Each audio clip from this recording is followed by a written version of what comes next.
My wife called me at work. I just inherited millions. Pack your things.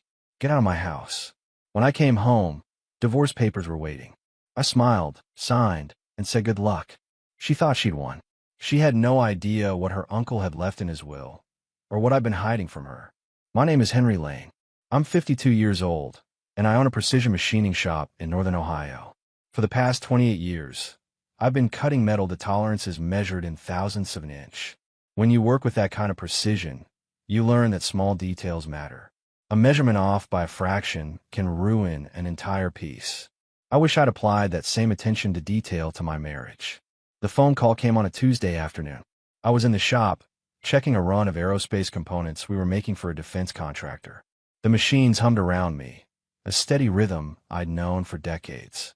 My phone vibrated against my hip, cutting through the noise. I pulled it out and saw Brandy's name on the screen. I stepped away from the machines to answer. "Hey, what's up?" Her voice came through crystal clear, and there was something in her tone I'd never heard before. Not anger, not sadness. Victory. "Henry, I just inherited millions," Brandy said. No hello, no preamble, just straight to the point. "Pack your things. Get out of my house." I stood there in my shop, surrounded by the machines I'd built my business on, and felt the world tilt sideways. Around me, two of my guys were working on a lathe, completely unaware that my life was imploding. "What are you talking about?" I asked, keeping my voice level. "Uncle Raymond's estate finally cleared," she said. "Everything's official. The attorney called me this morning. So I'm telling you now, pack your stuff and get out. Today." I glanced at the clock on the wall. 2:15 in the afternoon. "Brandy, we need to talk about this." "There's nothing to talk about," she said. "I'll be at the house at 6. I expect you gone by then." The line went dead. I stood there for a moment, phone in my hand, and felt something settle into place. Not panic, not even surprise, really.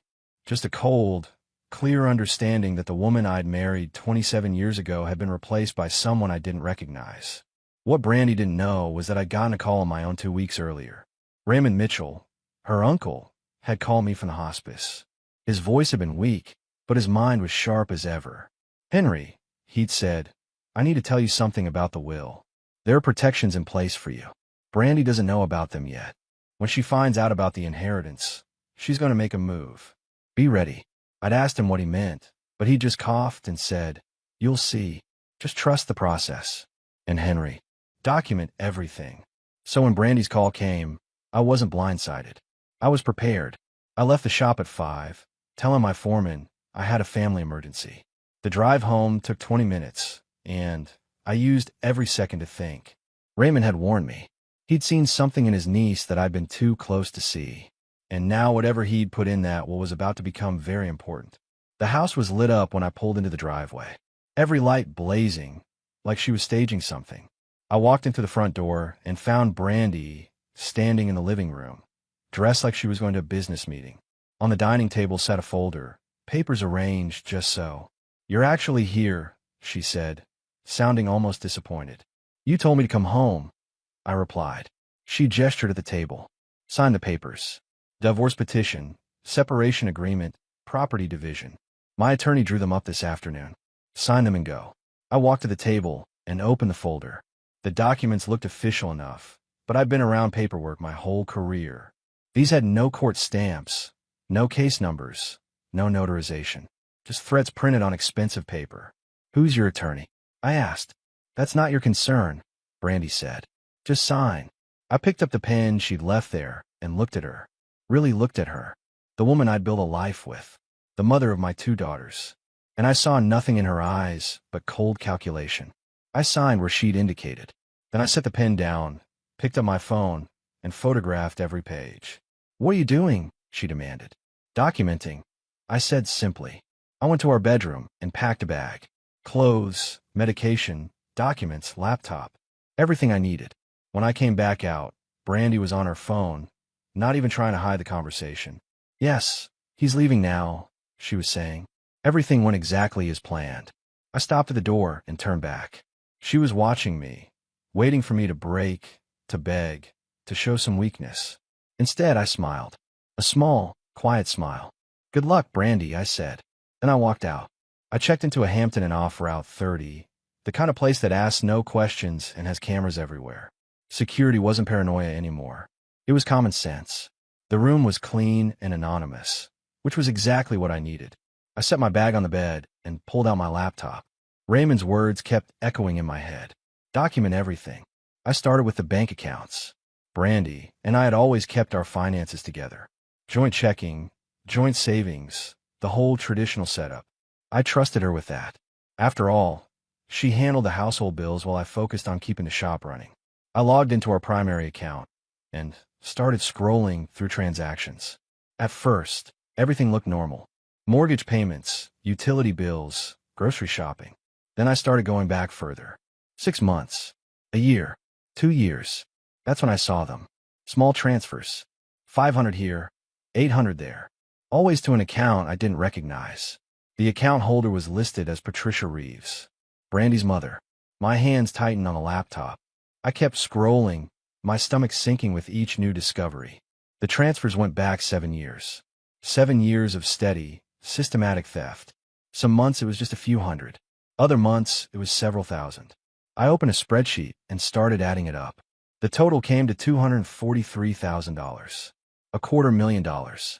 Taken from our joint accounts, transferred to her mother's name, and hidden from me for 7 years. Money I'd earned with my hands and my business, siphoned away while I'd been trusting her to manage her household. I sat back in the cheap hotel chair and felt something cold settle in my chest. This wasn't impulsive. This wasn't a sudden decision made in anger. Brandy had been planning this for years. The inheritance was just her excuse to pull the trigger. I took screenshots of every transaction, making sure the dates and amounts were clearly visible. Then I started looking at other accounts. Credit cards, investment accounts, our business line of credit. That's when I found the second thing. An email notification in my spam folder, dated 3 days ago. From our health insurance company. Request to remove Christopher Henry Lane from family policy, pending review. I clicked it open. Brandy had contacted Blue Shield Medical 3 days before her phone call. She told them we were already separated and requested that I be removed from our family health insurance policy immediately. I have type 2 diabetes. I've been managing it for 8 years with medication that costs $750 a month without insurance. Brandy knew this. She'd been with me at every doctor's appointment. She'd tried to strip my health coverage before telling me about the inheritance. If she'd succeeded, I would have been facing a medical crisis on top of everything else. My prescriptions would have run out in 2 weeks. With my blood sugar uncontrolled, I could have ended up in the emergency room. This wasn't just betrayal. This was calculated cruelty. I took screenshots of the insurance email. Then I opened my email and started a new message to Tom Patterson, the attorney I'd used when I incorporated the shop 15 years ago. I attached everything, the photos of the fake divorce papers, the bank statements, the insurance notification. The subject line was simple: need immediate consultation regarding divorce and financial fraud. I hit send and checked the time. 8:30 p.m. My phone had been buzzing periodically with texts from Brandy, but I hadn't looked at them. Now I opened the message thread. The first one was from 7 p.m.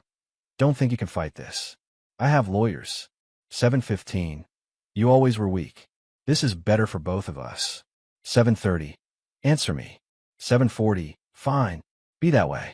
You'll regret ignoring me. 8 p.m. My attorney will be contacting you tomorrow. I took screenshots of all of them. Then I typed a single response. All communication should go through my attorney. I'll provide contact information tomorrow. Her reply came within seconds. You can't afford an attorney.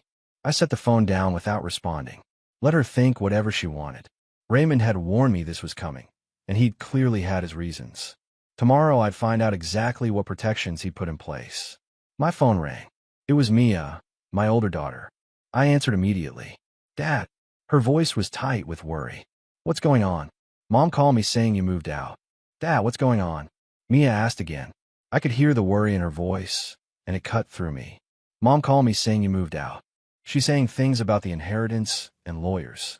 I sat on the edge of the hotel bed and chose my words carefully. Your mom and I are having some serious problems, honey. I'm staying at a hotel for now. But I need you to know that whatever happens between your mother and me, it doesn't change anything between you girls and me. She said you left her, Mia said. Her voice had an edge now. She said you couldn't handle her success. That stung, but I kept my voice steady. That's not what happened. When things settle down, I'll explain everything. But right now, I need to ask you something. Did your mom ever mention anything about your medical school loans? There was a pause. She said she'd help me with them once the inheritance cleared. What? Just curious, I said. How much do you still owe? About 180,000, Mia said quietly. I'm in my second year. It's a lot, Dad. I was counting on that help. My stomach dropped. Brandy was already using money as leverage against our daughter. Don't worry about it. We'll figure something out. Dad, you don't have that kind of money, Mia said.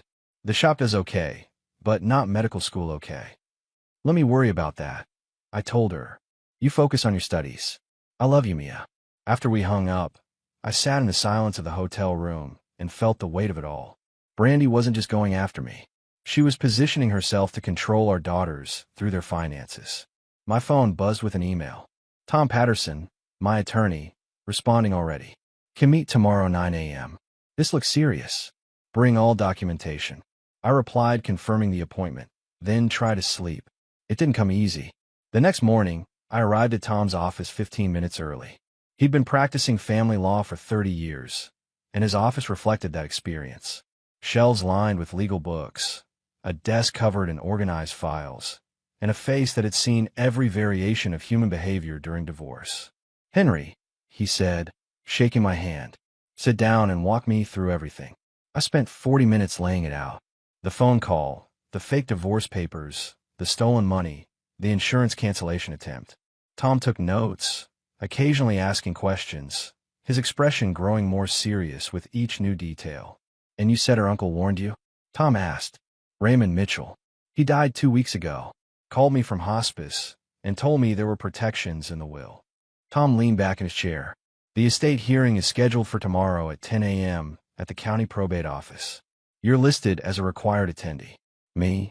I said. What? That's what we're going to find out, Tom said. He pulled out a legal pad. But based on what you've told me, I think Raymond saw exactly what his niece was capable of, and he tried to stop her. That afternoon, Tom and I drove to the probate office for what the notice called a preliminary estate review. It was a gray building downtown, the kind that smelled like old paper and decades of bureaucracy. Brandy was already there, standing in the hallway with a woman I didn't recognize. She was dressed in an expensive suit, all confidence and designer accessories. When Brandy saw me, her face went hard. What are you doing here? I was invited. I said simply. This is family business, she snapped. Mr. Lane was specifically requested to attend, Tom said, stepping forward. By the deceased. We were called into a conference room. A probate officer, named Mrs. Delgado, sat at the head of a long table, a thick file in front of her. She was probably 60, with sharp eyes that missed nothing. This is an unusual case, Mrs. Delgado began. Mr. Raymond Mitchell's will contains several specific provisions that require review before distribution can proceed. She opened the file. Mrs. Lane, you are the primary beneficiary of an estate valued at approximately $1.2 million. Brandy's companion smiled. I saw my wife's shoulders relax slightly. However, Mrs. Delgado continued, there are substantial restrictions. The estate includes 3 rental properties with sitting tenants. The will specifically states that these tenants cannot be evicted or have their rents increased beyond CPI adjustments for a period of 5 years. I watched Brandy's smile falter. Additionally, Mrs. Delgado said, looking at me, Mr. Lane has been appointed as an observer and compliance officer. Any major decisions regarding the estate must be documented and verified by him during the 18-month administrative period. That's insane, Brandy said. He's not family. Mr. Mitchell was very clear in his instructions, Mrs. Delgado replied. He specifically stated that no beneficiary may use estate assets or anticipated proceeds to force a spouse from a shared home without proper legal process and adequate support. The room went quiet. I felt Tom's hand on my shoulder, a silent message to stay calm. My phone buzzed. A text from an unknown number. Mr. Lane, this is David Foster from Foster Realty. Your wife listed your home for sale last night. A buyer submitted a $50,000 deposit. He's demanding contract signing today. Please call immediately. I showed the message to Tom. His jaw tightened. Mrs. Delgado, Tom said, I believe we need to discuss an unauthorized real estate transaction. Mrs. Delgado adjourned the hearing after documenting the unauthorized property listing. Tom and I walked out into the parking lot, and I immediately called David Foster back. He answered on the second ring, his voice tight with stress. "Mr. Lane, thank God," he said. "The buyer is here in my office right now. He's threatening legal action. Your wife assured him the property was clear to sell." "Who is the buyer?" I asked. "Judge Malcolm Sterling, retired federal judge. He's not someone you want to cross, Mr. Lane." My stomach dropped. A federal judge.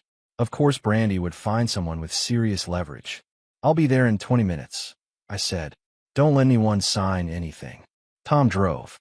We made it to Foster Realty in 18 minutes. Inside, a man in his 70s sat in the reception area, perfectly dressed, radiating the kind of authority that comes from 3 decades on the federal bench. He stood when we entered. "Judge Sterling," Tom said, extending his hand. "I'm Tom Patterson, Mr. Lane's attorney. We need to clarify some things about this property." The judge's handshake was firm. "I hope this is quick. I was told this was a straightforward transaction." We moved to a conference room. Tom laid out the situation methodically. The inheritance, the will's restrictions, the fact that Brandy had no authority to sell the house. He showed documentation from the probate hearing that morning. Judge Sterling listened without interrupting. When Tom finished, the judge turned to David Foster. "Did you verify Mrs. Lane's authority to sell?" Foster looked pale. She seemed very confident.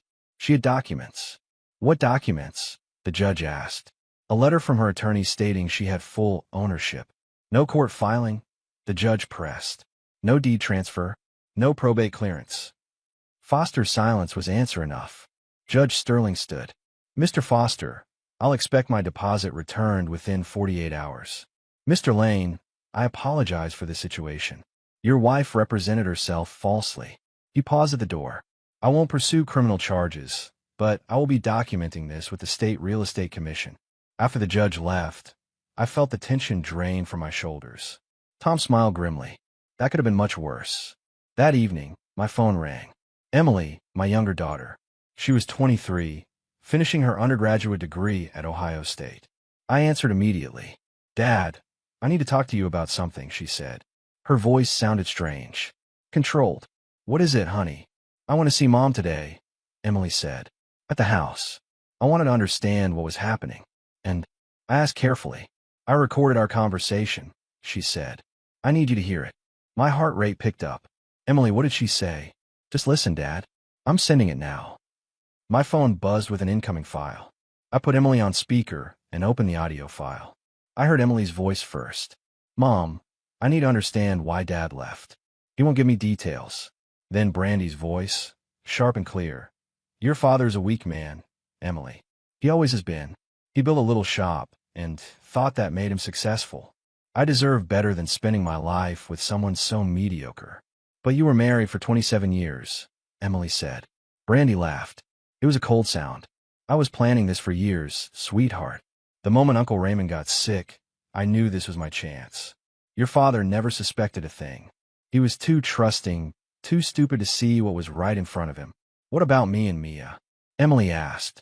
"What about us?" "You'll be fine," Brandy said dismissively. "Mia will come around once she realizes I control her future. She wants to finish medical school. She'll need me. And you? You're smarter than your father. You'll understand this is just business." The recording ended. I sat in the hotel room, phone in hand, feeling like I'd been punched in the chest. "Dad," Emily's voice came through, small and broken. "I'm so sorry. I didn't know she was like this." "It's not your fault," I managed to say. "I'm sending this to Mia right now," Emily said. "She needs to know the truth." "Dad, I'm on your side. Whatever happens, I'm with you." The next morning, I met Tom at his office. I'd forwarded him Emily's recording overnight. He'd listened to it 3 times, he told me, making notes each time. "This changes everything," Tom said. "It's evidence of premeditation, of using the inheritance as a weapon, and of attempting to manipulate your daughters through financial control. Can we use it in court?" I asked. "Ohio is a one-party consent state," Tom said. Emily was part of the conversation. "It's completely admissible." My phone buzzed. "Mia." I answered immediately. "Dad, Emily sent me the recording, she said. Her voice was different. Harder. I've been up all night listening to it. Over and over. I'm sorry you had to hear that, I said. No, Mia said firmly. I needed to hear it. I needed to know who she really is. Dad, I'm done. I don't care about the money for medical school. I'll take out more loans. I'll work 3 jobs. But I'm not taking anything from her. Mia, that's $200,000, I said. You can't just. Watch me, she said. She thinks she can buy my loyalty? She thinks I'll choose money over you. I'm not her, Dad. I'm choosing you. After we hung up, I sat there feeling proud and heartbroken at the same time. My daughter was willing to sacrifice her financial future for what was right. Tom cleared his throat. There's something else we need to discuss. I've been reviewing the documentation from your Uncle Raymond's attorney. There's a package addressed to you personally. It was being held pending the probate hearing. He handed me a manila envelope. My name was written on the front in Raymond's shaky handwriting. Inside were letters. Dozens of them. All addressed to me. None ever sent. I opened the first one, dated 12 years ago. Dear Henry, I saw something today I wish I could unsee. Brandy was at the country club with a man who wasn't you. They were too comfortable together, too familiar. I wanted to tell you, but I couldn't bring myself to destroy your family. I'm sorry. I'm a coward. Raymond. My hands shook as I opened another letter, this one from 9 years ago. Henry, I saw them again. This time I recognized the man. Derek Chandler. Your best friend. I've been sick about this for weeks. How do I tell you that the 2 people you trust most are betraying you? I can't, but I'm documenting this. Someday you might need proof. Raymond. I looked up at Tom. Derek Chandler. My best friend since college. Tom's expression was sympathetic. Keep reading. I opened the most recent letter, dated 3 weeks ago, written in barely legible handwriting. Henry, I'm dying, but I had to warn you. Brandy came to the hospice yesterday. She brought papers, tried to get me to sign them while I was on heavy pain medication. She wanted to change the will, remove your protections, make everything simpler for her. I refused. The nurse witnessed it. I'm changing the will one final time tomorrow. Every protection I can think of, I'm putting in place. You've been like a son to me. I won't let her destroy you the way she's planned. Be strong. Trust the process. Raymond. I set the letters down and felt something break open inside me. Raymond had known. For years, he'd known about the affair, about Derek's betrayal, about Brandy's planning. And he tried to protect me the only way he could. There's one more thing in the envelope, Tom said quietly. I reached in and pulled out a medical document. A blood type compatibility chart from when Emily was born 23 years ago. There were notes in Raymond's handwriting. Brandy, type A. Henry, type O. Emily, type AB. Impossible combination. I looked it up. A parent with type O cannot have a child with type AB. I'm so sorry, Henry. The room tilted. I read it again. And again. Emily wasn't my biological daughter. Henry, Tom said carefully. This doesn't change that you're her father. You raised her. You love her. Biology doesn't. I need to do a test, I said. My voice sounded distant. I need to know for sure. Tom nodded. I'll arrange it. But Henry, think carefully about when and how you want to handle this information. Emily just chose you over her mother's money. She doesn't need to know about this right now. I looked at the medical document again. 23 years of lies. 23 years of raising a daughter who shared Derek Chandler's DNA instead of mine. But Emily had stood beside me yesterday. She'd recorded her mother's cruelty and sent it to me. She called me Dad with love in her voice. You're right, I said finally. She doesn't need to know. Not yet. Maybe not ever. She's my daughter regardless of what some test says. 3 days after discovering Raymond's letters, I received a call that changed everything. I was at the shop, reviewing a contract for a new aerospace client, when my phone rang. Unknown number. Mr. Lane?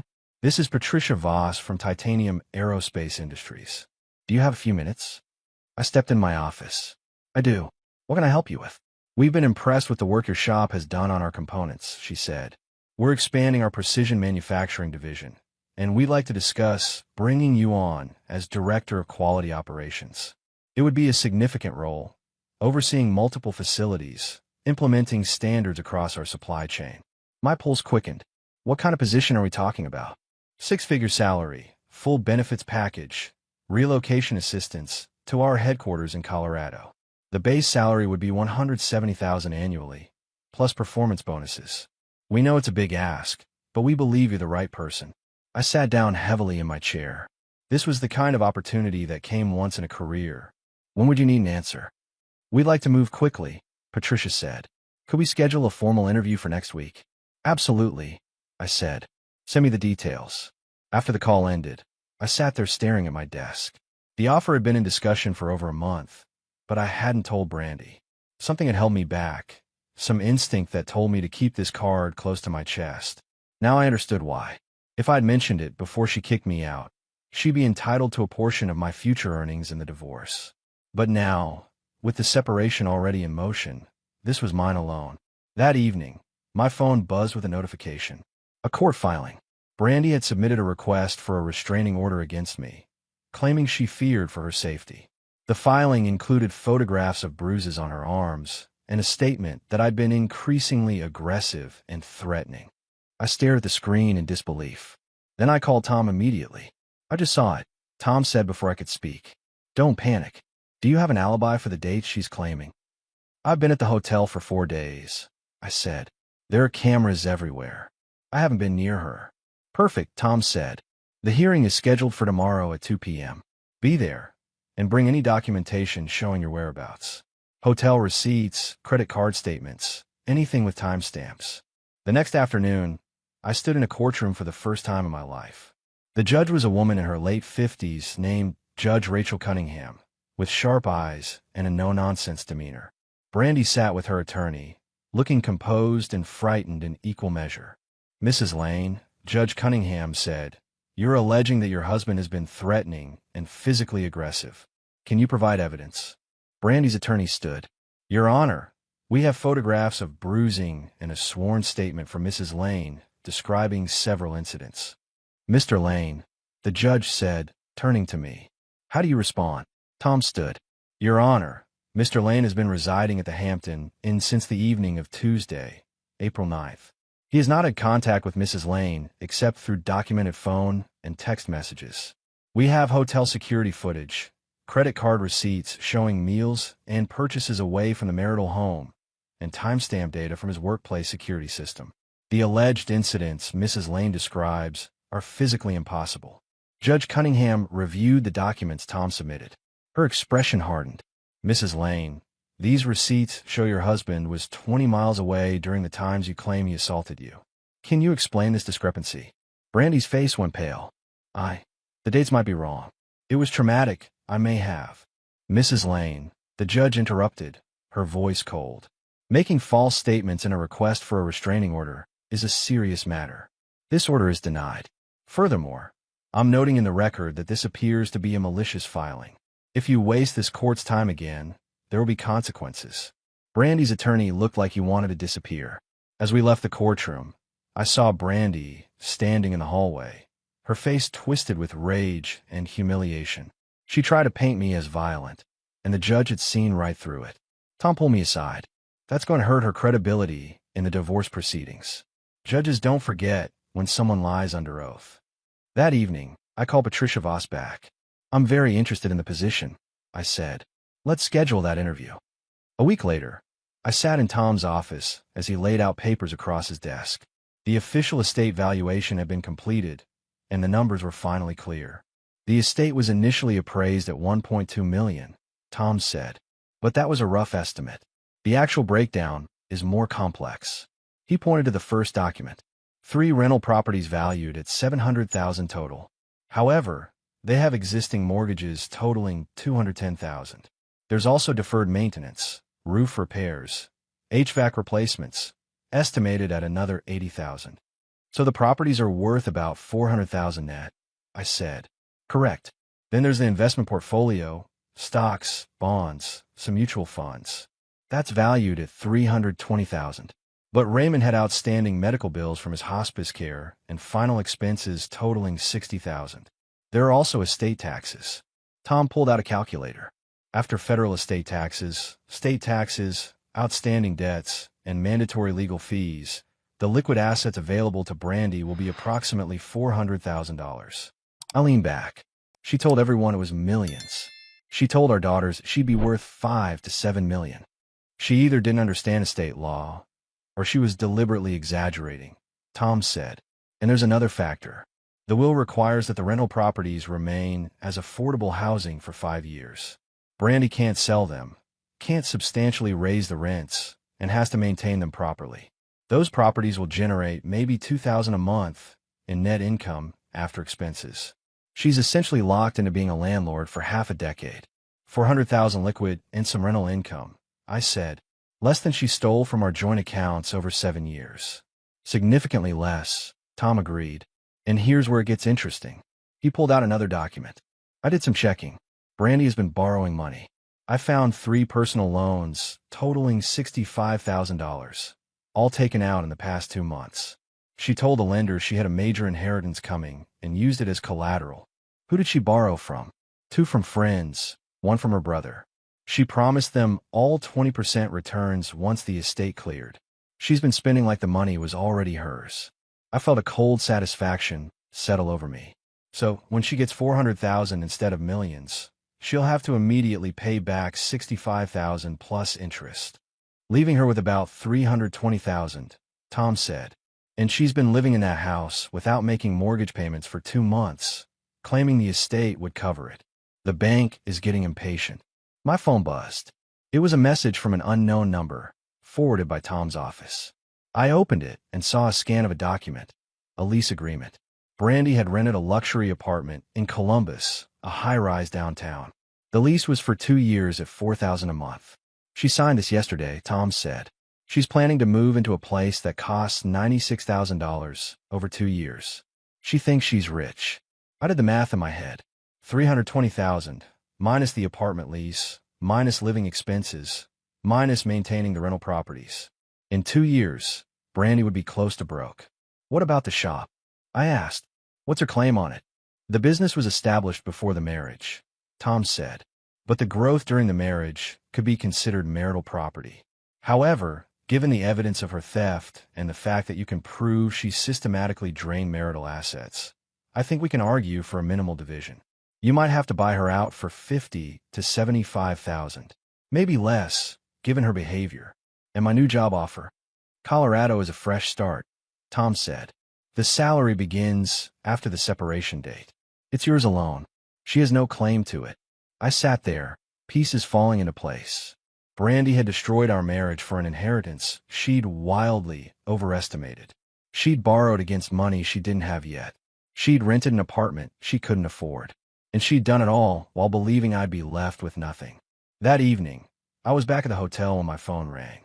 It was Derek Chandler, my former best friend. I stared at the name for 3 rings, then answered. Henry, he said, his voice uncertain. We need to talk. I don't think we do, I said calmly. Look, I know things are complicated right now with you and Brandy. Complicated, I repeated. That's an interesting word choice, Derek. There was a pause. She told me, I know you've been sleeping with my wife for over a decade, I said. My voice was steady, controlled. I know you stood up as best man at my wedding while planning to betray me. I know my daughter Emily is biologically yours. Henry, I'm going to say this once. I interrupted. You stay away from me. You stay away from my daughters. If I see you, if you contact me, I will make sure everyone in our industry knows exactly what kind of man you are. Am I clear? You can't. Am I clear? I repeated, harder this time. Yes, Derek said quietly. I hung up and blocked his number. Then I opened my email and began drafting my acceptance letter to Titanium Aerospace Industries. 2 weeks after the restraining order hearing, I received a call from Mia. Her voice was tight, barely controlled. Dad, I did something, she said. I need you to know before Mom finds out. What happened? I asked. I want to see her yesterday, Mia said. I brought Emily with me. We confronted her about everything. The affair with Derek, the money she stole, the lies about you being violent. We recorded the whole conversation. My chest tightened. Mia, you didn't have to. Yes, I did, she interrupted. We both did. And Dad, she admitted everything. She didn't even try to deny it. She just said we were too young to understand, and that we'd thank her someday. Where's the recording now? I asked. I'm sending it to you and to Tom. But there's more. She told us that if we choose you over her, we're cut off completely. No money for my medical school. Nothing. She actually said, choose wisely. I heard Emily's voice in the background. We already chose, Dad. We chose you. That evening, I listened to the recording in Tom's office. Brandy's voice came through crystal clear, cold, and calculating. When Mia asked her directly about Derek Chandler, Brandy laughed. Derek and I have been together for 11 years, she said on the recording. Your father never suspected a thing. He was always so trusting, so naive. It made everything easier. What about the money you took from Dad? Emily asked. That was mine to take, Brandy replied. I earned it by wasting my life married to him. Every dollar I transferred was payment for years of mediocrity. And Emily? Mia pressed. Is she even Dad's daughter? There was a pause on the recording. Then Brandy's voice came back, sharper. That's none of your concern. Answer the question, Emily said, her voice shaking. Fine, Brandy said. No, Emily is Derek's daughter. I've known since before she was born. But Henry never questioned it. And it was better that way. Better for everyone. The recording continued, but I'd heard enough. Tom stopped it and looked at me. This is devastating evidence, he said. Between this, the financial records, and her failed restraining order, she's destroyed any credibility she had. What happens now? I asked. We file for divorce officially, citing adultery and financial fraud. We submit all evidence, the recordings, the bank statements, Raymond's letters. We push for a settlement that's heavily in your favor. Given everything we have, I think she'll settle rather than go to trial. 3 days later, Brandy's attorney called Tom, requesting a settlement conference. They knew they were beaten. The settlement came together quickly after that. Brandy received her inheritance, reduced by taxes and debts, to $400,000. I received the house, my business free and clear, and a return of $150,000 of the stolen money. She kept the rental properties with all their headaches and restrictions. The divorce would be finalized in 60 days. I accepted the position with Titanium Aerospace. The pay was better than I'd imagined possible, and Colorado offered a fresh start. I sold the house and most of the furniture. Too many memories, none of them worth keeping. 2 weeks before my move to Colorado, I had dinner with both my daughters. We met at a small Italian restaurant, the kind with red checkered tablecloths and candles and wine bottles. Mia and Emily sat across from me, both of them looking older somehow, more certain. I found a program at University of Colorado that will cover most of my remaining tuition, Mia said. I applied last week. If I get in, I'll be close to you, Dad. You apply to transfer? I asked. I'm not staying here, she said firmly. Not near her. Colorado sounds like exactly what I need. Emily reached across the table and took my hand. I know about the DNA test, she said quietly. I froze. Emily, Tom's assistant accidentally copied me on an email, she said. I saw the results. I know Derek Chandler is my biological father. Emily, it doesn't change anything, I said, my voice breaking slightly. You're my daughter. You'll always be my daughter. I know, she said, tears in her eyes. That's what I came to tell you. You raised me. You taught me right from wrong. You showed me what a good man looks like. Derek Chandler donated some DNA. You gave me everything else. You're my dad.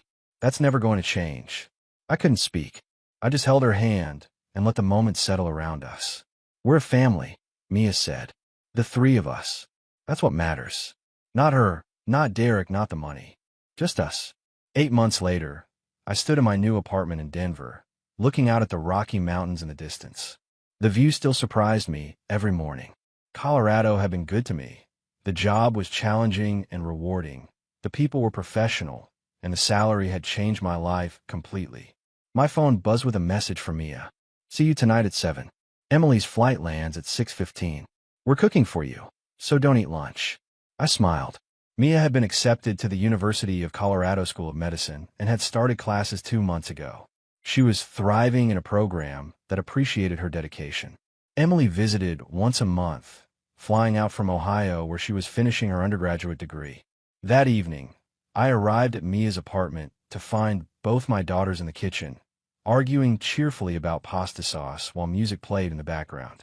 The normality of it, the warmth, hit me harder than expected. Dad, Emily called out, rushing over to hug me. You're early. Traffic was light, I said, hugging her back tightly. Dinner was chaotic and perfect. We talked about Mia's anatomy class, Emily's upcoming graduation, My latest project at Titanium Aerospace. Nobody mentioned Brandy.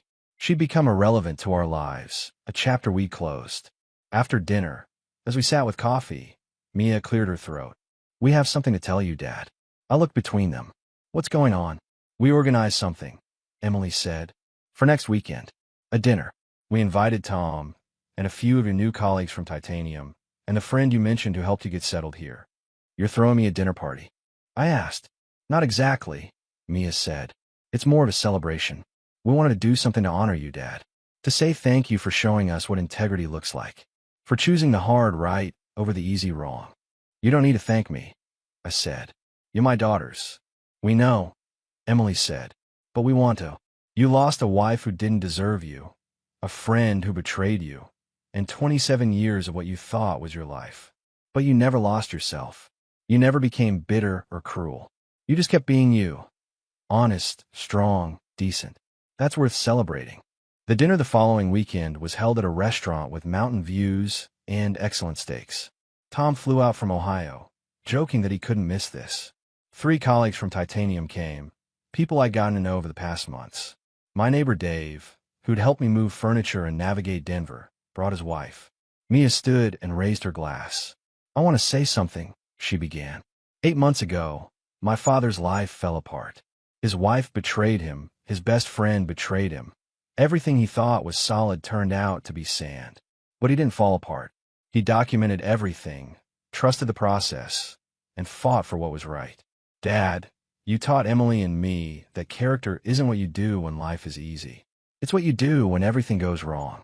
You showed us how to walk through fire without becoming ash. Emily stood next. When I found out about my biology, I was scared you'd see me differently. But you didn't. You just held my hand and told me I was yours, no matter what any test said. That's what a father does. Not the man who contributed DNA, but the man who shows up every single day. Thank you for showing up for us, Dad. Always. I looked around the table at these people, my daughters, my attorney who became a friend, my new colleagues who barely knew my history, but had come anyway. These are my people now. This was my life. I didn't do anything special, I said when I could finally speak. I just refused to let someone else's betrayal change who I am. I refused to become bitter or vengeful. And I held on to the 2 most important things in my life, my daughters and my self-respect. Tom raised his glass. To Henry Lane, a man who won by refusing to play dirty. Everyone drank to that, and I felt something settle deep in my chest. Not happiness exactly, but something better. Peace. Certainty. The knowledge that I'd come through the fire and hadn't compromised myself in the process. Later that night, as I drove home through Denver's quiet streets, I thought about Brandy. I'd heard through mutual acquaintances that she was struggling. The rental properties were proving difficult to manage. Her relationship with Derek had fallen apart when the money proved less impressive than he'd expected. She'd had to move out of the luxury apartment she couldn't afford. I didn't feel satisfaction at her troubles. I didn't feel anything at all. She'd become a stranger, someone I used to know, someone who'd made choices that led her to where she was now. I pulled into my parking spot and looked up at the mountains, dark against the starlit sky. Tomorrow I'd go to work on projects that challenged me. Tomorrow evening I'd video call with Emily about her graduation plans. This weekend Mia and I would hike one of the trails she'd been wanting to try. I'd lost a wife who never valued me. I'd gained daughters who chose me every single day. I'd lost a business that was comfortable. I'd gained a career that pushed me to grow. I'd lost a life built on lies. I'd gained a life built on truth. As I walked to my apartment, keys in hand, I realized something important. Brandy had tried to destroy me with her betrayal. Instead, she'd freed me to become who I was always meant to be. And that was the greatest victory of all.